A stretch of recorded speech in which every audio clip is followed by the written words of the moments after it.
na natin pang kamote. Kapag lagang. Lalaga tayo ng kamote.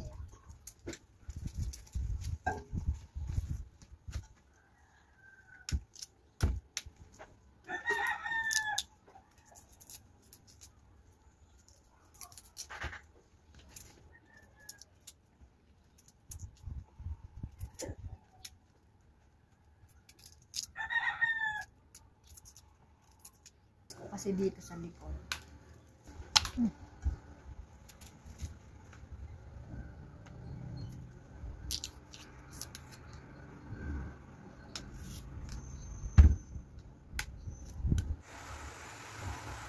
So, ayan, nakulong-kulong ang ating ano, guys. Ayan, yung nilalagang asawa. So, ayan na, guys. Luto na siya. Pero konti pa. Para malambot-lambot. So, this is it. Guys, ito na yung ating asawa.